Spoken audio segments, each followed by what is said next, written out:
Roll call, please. Yes. Mr. Shi. Here. Mr. Vishal Patel. Here. Ms. Peng. Here. Ms. White. Here. Mr. Romano. Here.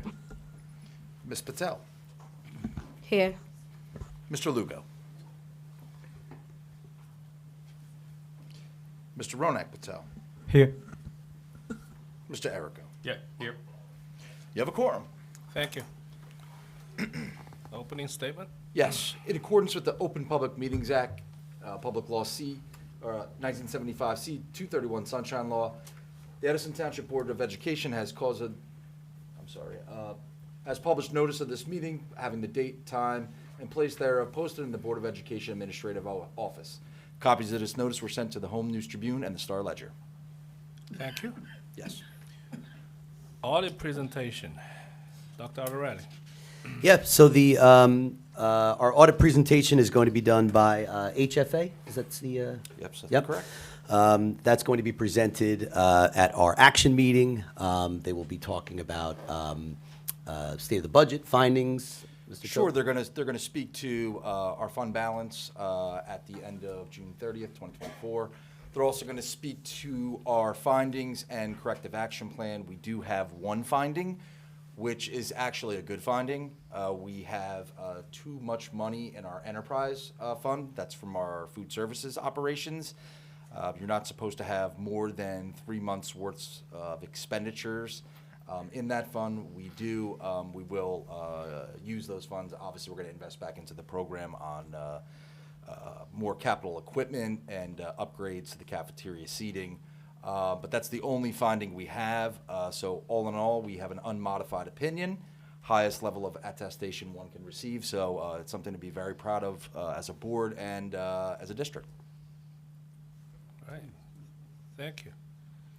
Strategic plan update. Yeah, our second presentation for our action meeting is going to be our pillar of programs, pathways, and proficiency. That is going to be done by both of our co-chairs, our Chief Academic Officer for Elementary, Ms. Beninder Goomer, as well as Nicole Halpin, supervisor here in Edison Township, to talk all about the fantastic programs and access that we're going to be providing students from K to 12. So keeping the momentum going. All right, thank you.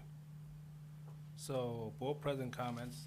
I have a lot to say, but I'll keep it on Tuesday. There are a lot of good things that's happening. It's all good. So I'll say it on Tuesday, and I hope we can wrap up this open session in a record time. Great. Superintendent's report. Yeah, thank you, Board President Shi. So if the board, obviously you've had the opportunity to look at the agenda right now. We'll go over a couple of the highlighted items under administration. We have a resolution for Youth Art Month, which is for March, time to celebrate creativity, the talents of our students. I don't have to tell this body here or members of the audience, our district takes immense pride in our arts programs, the access that students have, as well as the success they receive on both ends of town. That would not be done without a supportive board, as well as talented students and a fabulous staff. So looking forward to celebrating Youth Art Month in March. Also on the agenda are a list of policies. Strauss Esme, which is our program that we utilize for policy updates, in concert with our attorneys as well as our board committee. We've had Alert 234, which talked about the memorandum of agreement. There were a bunch of mandatory policies related there to our operations between law enforcement officials, as well as revisions to state laws with HIB. Our general policies also we talked about that are listed right there today. They range from food service to use of cellular phones, some of which are mandatory, other which are policies that we revised for existing ones. We also had one that was tabled from the last meeting also, just to, for a clerical component, which we've addressed as well. Also under administration, we will be approving the HIB report from January. We are proud of the field trips that we offer to our students for the many different things that they that they attend, right, from after-school activities for the programs. Extremely excited about that, that the board provides not only the funding for that, but also supports the extracurricular components also, and our staff too, that you know, that go above and beyond just to make sure that they have chaperones for those trips too. So greatly appreciate. We have our professional development also, which we are committed to making sure that our teachers and administrators are getting the best, very best training. Exciting, we have a bunch of new courses that we're approving, AP courses as well as honors, expanded opportunities for our students that they talked about during the last curriculum committee meeting, and we'll expand upon that during the minutes of the next action meeting. And for our pupil services, we have our out-of-district students as well as educational placements based on McKinney-Vento. Just a couple additional pieces that I know are usually highlights for this time of month. We do anticipate approving a school calendar relatively soon. We have the opportunity to review it not only in-house, but we've gotten suggestions from staff as well too. Board members are currently reviewing it also, so hopefully we'll be able to maybe put that on for Tuesday's agenda. Still a little bit of a work in progress, just working out a couple things, but I'm confident we can get it there. There was a change to the Board of Education meeting as well too. You know, we were planning on opening up J.P. Stevens with a bang in March, and unfortunately we're unable to do that. J.P. is a little bit delayed. So we thought that we would move that meeting to the May meeting, which is probably one of our biggest attended meetings. May and June, right? We have staff recognition in May, student recognition in June. So what better way to open up both of those programs with a brand new auditorium over at J.P. Stevens. We're also going to post some slides of our current expansion projects coming up. So if you arrive early to the board meeting next Tuesday, they'll be posted up on the screen. And last but not least, listen, you know, February and January, you know, if you've been here the entire time in New Jersey, it's been cold. It's been extremely cold. It's 26 degrees this week. Last week was freezing cold too. March 20th is the first day of spring, which we are hopefully, you know, comes sooner than later, and we start to see some of the warm weather. You know, we have had a few heating issues in some of our schools. You know, that's what happens sometimes with, you know, equipment that has been in the building since 1954, you know, in certain cases. But, you know, our staff has done a really good job. Is the minute that, it, you know, it's brought to our attention, our buildings and grounds director and assistant are right on top of it. You know, we get our in-house people in as well as the vendors.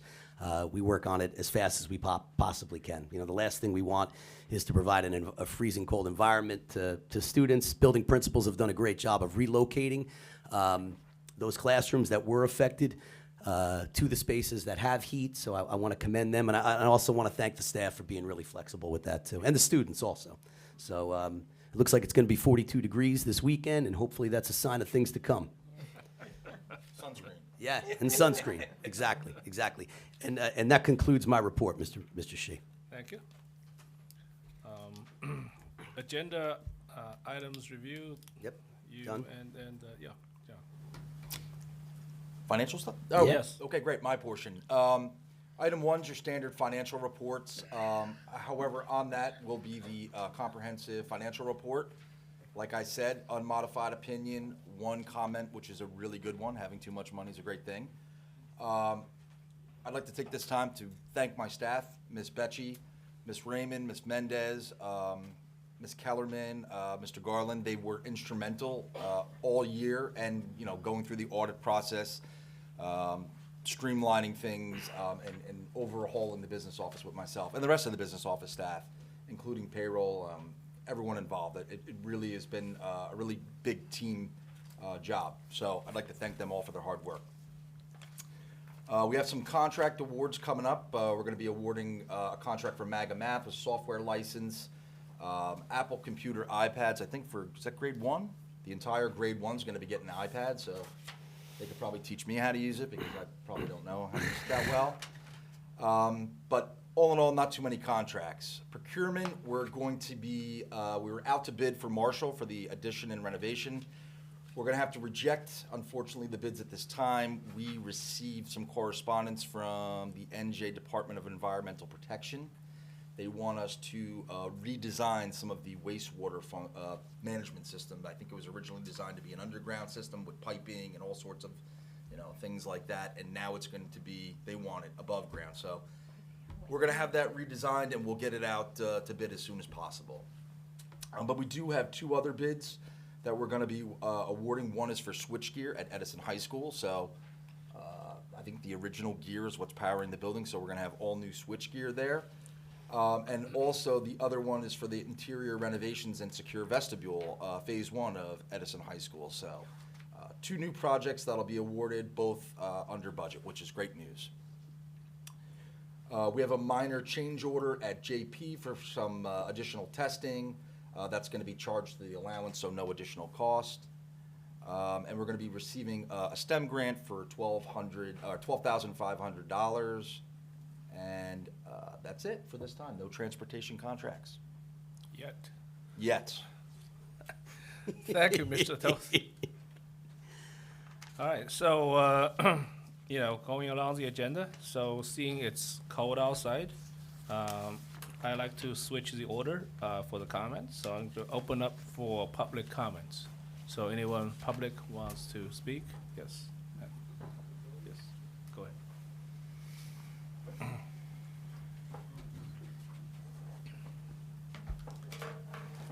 Anthony Mara, 5 Coletto Court in Edison. I've been coming before the board now for roughly a year, speaking on policy 5756 almost exclusively. And I have brought God into my conversation almost every time. Why? Because he is the central focus. You can't thumb your nose in God's face time and time again and expect him to ignore it. A year coming before this board and no action. You took a swing at it back in September and October. Unfortunately, it didn't come to fruition. There were 3 board members who had the courage to do the right thing and vote to abolish it, but that didn't work because we didn't have all the votes. God says, have you not read that he who created them from the beginning made them male and female? And for this reason, a man shall leave his father and mother and be joined to his wife, and the two shall become one flesh, no longer two but one. 2 genders, not male, female, and a host of others. 2. I've spoken of the golden rule. Do unto others as you would have them do unto you. Is there a person in this room, is there a person anywhere in this state who wants to be kept in the dark? Their children are contemplating changing gender. The whole idea of it is ludicrous. And you're not told. Because this policy says don't tell you. You're a mom and a dad, and you're not told? Come on. And this is your decision. You've asked, you want this. You want to keep the parents in Edison in the dark. Do you want to be kept in the dark? That's hypocrisy if you don't. I've spoken of the 5th commandment, honor your mom and dad. I suspect there are mothers and fathers on this board. Do you feel honored by being kept in the dark? I think not. Every person has a spiritual heart. I'm not talking about the organ that pumps blood. There's a spiritual counterpart. You can't see it. You can't constantly ignore truth and expect it to remain static. It's going to harden. You either go toward the truth or you walk away from it. Time and time again. Now, our God is a forgiving God. He's a merciful God. But you can't thumb your nose in his face time and time again and expect nothing to happen.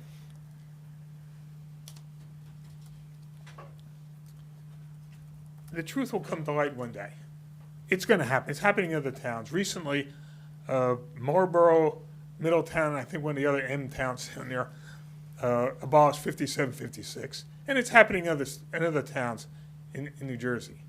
You either be part of it or you're not part of it. If you're not part of it, it's going to happen.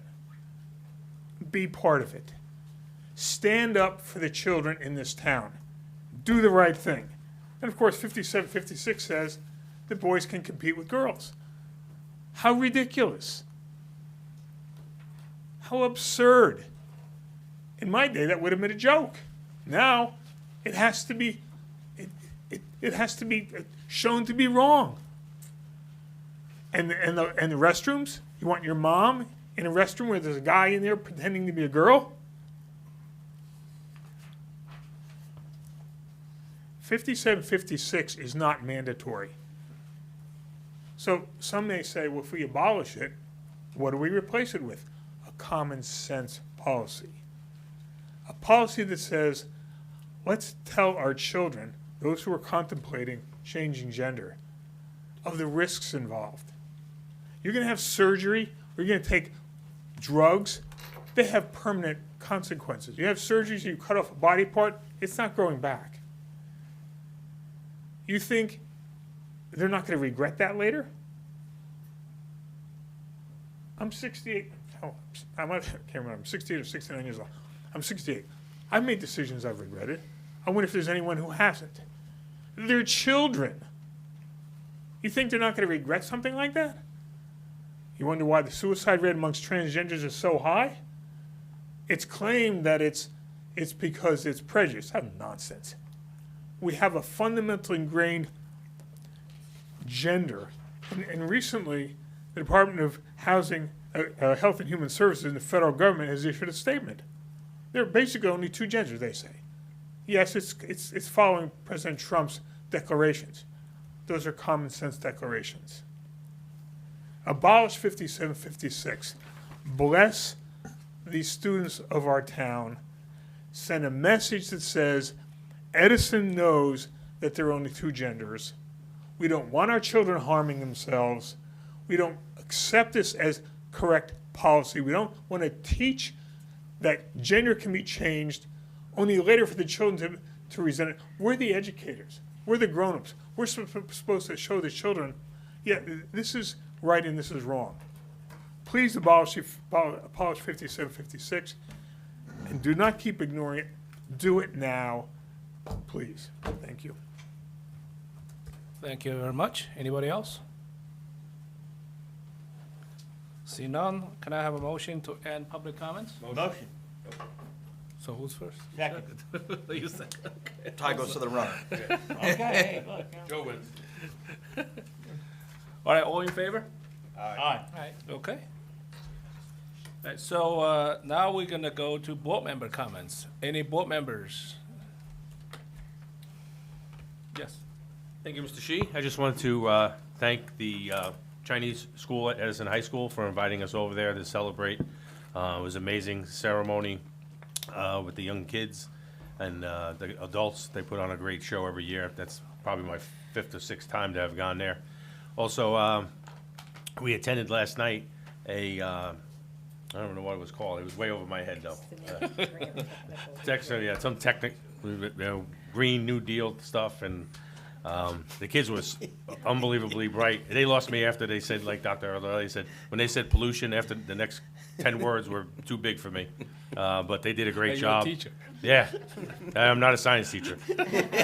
I'm glad. Yeah, really.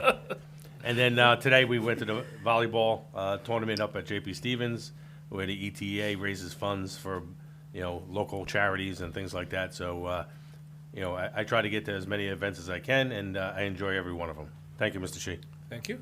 Anybody else? Yeah, Jeannie. I also went to I read it, because the mid-grant technical review, and they gave us a survey to feedback. They were incredible. There were only 9 of them. And if you had seen them, you would have been nothing but proud. I mean, they were just so, and it's true. After you got through the first few words, then you were out in a different realm. They should all be in some think tank somewhere, because that's how good they were. They were just so great. And their goal is to, save the Raritan River. And they're creating all these different things to take care of the pollution. And if you would, anybody that's lived here forever, you know how bad the Raritan it was, and still is. My father used to say, "Don't ever eat a fish or a crab from that river ever," and that's just how polluted it was from Kimbuck and from, the arsenal and all that runoff and stuff. It really was abused, and they are trying to clean it up. But these kids, and I hope they do the magic that you need to do to get that done. So, we have to support them because it was an honor to sit there and listen to them. I was so proud to be part of that. And that's it for me. Okay. Anybody else? Mr. Shi, Yes, this I too was amazed at our students. They took up on a project. I mean, Rat River has been questionable for years. Myself, I'm a resident of 55 years, and I wouldn't go near it. We have a boat dock, okay, and we have people launching boats alongside of Kimbuck. Now, anybody know what Kimbuck is? Well, Kimbuck, you can't walk on it. That's how bad it is. And at certain times, it glows. You're right, Andy, it does glow. But we've managed to cap that, the EPA. We had 3 sites in Edison that were Superfund sites, and we're working on those. These kids, no, young students, young adults, they're working to take a tiny step on cleaning up the river. I think it might be taped. I'm not sure. And if you get a chance to look at it and listen to the students, be proud. Our students are doing the job. Now, we need more, and I want to help them. So I'm just going to ask everybody, if you can, I think it's going to be on the board, something on the board, on our website. Take a look at it, and then go, our students are doing the right thing. Our parents and our teachers are doing the right thing. Just step up and help them. That's all I have to say. Thank you for everything. They did a great job. Ms. Shi? So I want to talk about 2 things. One is appreciation and second is call for action. So I want to appreciate Miss Valentine. She started a program using the WIN period. It's called, I think, Symposium, Huddle Up Symposium, where they partner the students with the teacher to come up with the passion projects. And then I attended the events where the kids were pitching the passion projects to other residents from the town. And I was amazed, 7th grader, 8th grader coming up with the passion projects. Some of them wanted to create a website. Some of them wanted to sell certain products that they are passionate about. I want to give kudos to principal to come up with the idea, and I want to call for action for all the other middle school principals to come up with similar programs. So, Mr. Rick Cohen, if you can communicate to them and see if they can offer similar programs or other programs like that in middle school. Just real quick, this is a program that,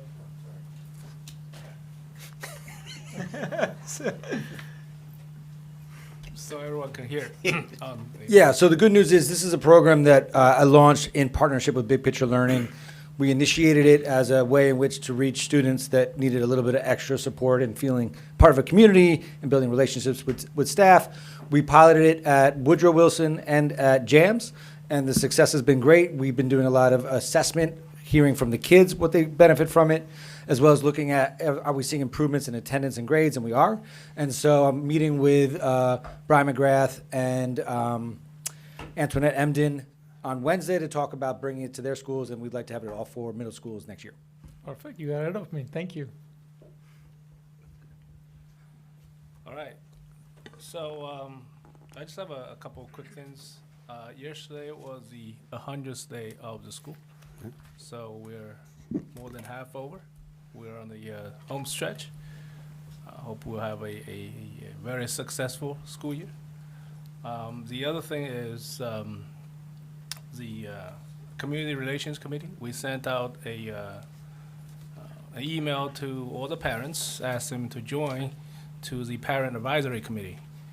And within 2 days, we received over 150-something registrations. So that will make our work a little bit harder to, to pick the 50 parents. So this is the first step. This is the first meeting, and we'll have more meetings. This is more of a general meeting, and based on the topics that's coming up, we discuss, we might, tailor into different groups, elementary, middle, or high school, because they have different issues. But this is the first step, and we want to hear from the students, is the SAGES program, and we also want to hear from the parents. That's the Parent Advisory Committee.